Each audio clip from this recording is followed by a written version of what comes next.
पांचवी तरह का फैक्टर जो एंजाइम की एक्टिविटी को अफेक्ट करता है, इनको हम कहते हैं इनहिबिटर्स। इनहिबिट करना होता है रोकना। ये ऐसे सब्सटेंस होते हैं जो एंजाइम के साथ रिएक्ट कर जाते हैं और एंजाइम को अपना फंक्शन परफॉर्म नहीं करने देते। एंजाइम वो सबस्ट्रेट प्रोडक्ट में कन्वर्ट नहीं हो सकता।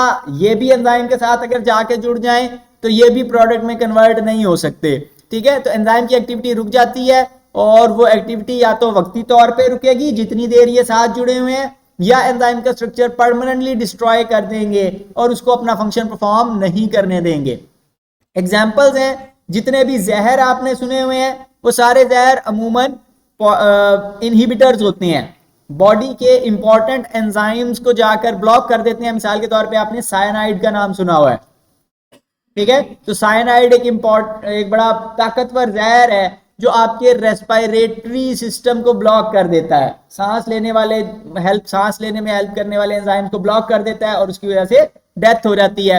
इसी तरह एंटीबायोटिक्स का नाम आपने सुना हुआ है, ऐसी दवाइयां जो बैक्टीरिया को मारने के लिए या उनकी ग्रोथ को रोकने के लिए इस्तेमाल होती हैं, तो वो स्पेसिफिकली जाकर बैक्टीरिया के एंजाइम्स को ब्लॉक करते हैं, उनके इनहिबिटर्स हैं। इसी तरह कई दवाइयां जो आप खाते हैं, मसलन दर्द खत्म करने की दवाई अगर आप खा रहे हैं तो वो दवाई एक्चुअली जाकर, मसलन पैनाडोल, वो जाकर आपके दर्द पैदा करने वाले एंजाइम्स को ब्लॉक करती है और उसकी वजह से आपको फिर वो दर्द फील नहीं होता।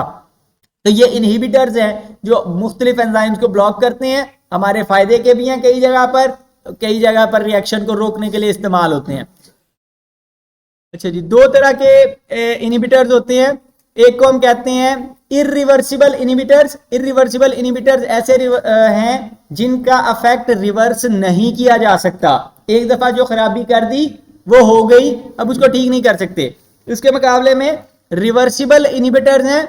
रिवर्सिबल इनहिबिटर्स ऐसे इनहिबिटर्स हैं जिनका इफेक्ट रिवर्स किया जा सकता है, यानी कि वो वक्ती तौर पे एंजाइम को ब्लॉक करते हैं, परमानेंटली ब्लॉक नहीं करते।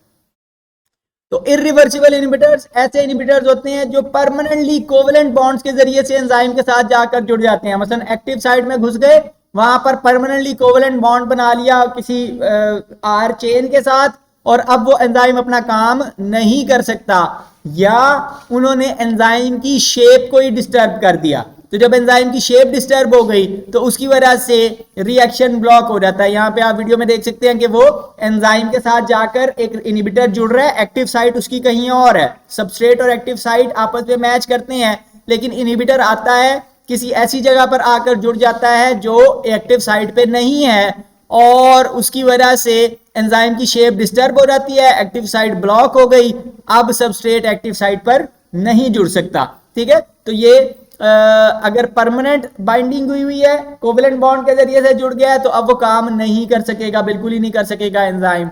लेकिन अगर टेम्परेरीली बाइंडिंग हुई है, थोड़ी देर के लिए जुड़ा है, तो फिर वो जब हटेगा तो फिर एंजाइम काम कर सकेगा। रिवर्सिबल इनहिबिटर उसके मुकाबले में ऐसे इनहिबिटर्स होते हैं जो वीक लिंकेज के जरिए से जुड़ते हैं, यानी कि हाइड्रोजन बॉन्ड से वक्ती तौर पर जुड़ जाते हैं एंजाइम के साथ, और इनका इफेक्ट न्यूट्रलाइज किया जा सकता है सबस्ट्रेट कंसंट्रेशन बढ़ाकर। अब इसका क्या मतलब है? इसका मतलब यह है कि आपने वो देखी हुई है म्यूजिकल चेयर, मुकाबला होता है कि जी एक चेयर है, लोग उसके इर्द गिर्द घूम रहे हैं और कौन बैठेगा। तो एंजाइम की एक्टिव साइट जो है वो हमने कहा था कि वो सोफे की तरह की है। ठीक है, वो सीट है जिसके ऊपर जाकर किसी सबस्ट्रेट ने बैठना है और फिर वहां आपका जनाब वो एंजाइम ने तोड़ना है उस सबस्ट्रेट को या जोड़ना है, जो भी काम करना है। अब वो एक्टिव साइट के लिए मुकाबला हो रहा है मॉलिक्यूल्स का, वहां पर ए टीम वाले लोग भी बैठ सकते हैं, बी टीम वाले लोग भी बैठ सकते हैं। ठीक है, ए टीम वाले बैठ गए तो आप हार जाएंगे, आप वो ऑपोजिट टीम है। अगर बी टीम वाले होंगे तो आप जीत जाएंगे। ठीक है, तो रिएक्शन हो रहा है या नहीं हो रहा है।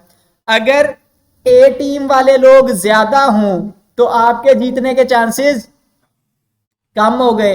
अगर बी टीम वाले लोग, आपकी टीम के लोग ज्यादा हों तो फिर मतलब ए टीम वाला कोई एक अद्धा ही रह जाए तो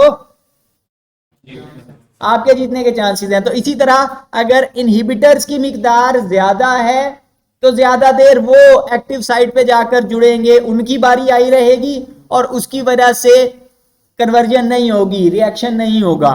अगर आप ज्यादा सबस्ट्रेट वहां पर डाल दें, यानी कि वो मतलब पहले सबस्ट्रेट थे 5 और इनहिबिटर आपने डाले हुए थे 50, तो उसकी वजह से इनहिबिटर का ज्यादा मौका मिल रहा था वहां पे जाके बैठने का।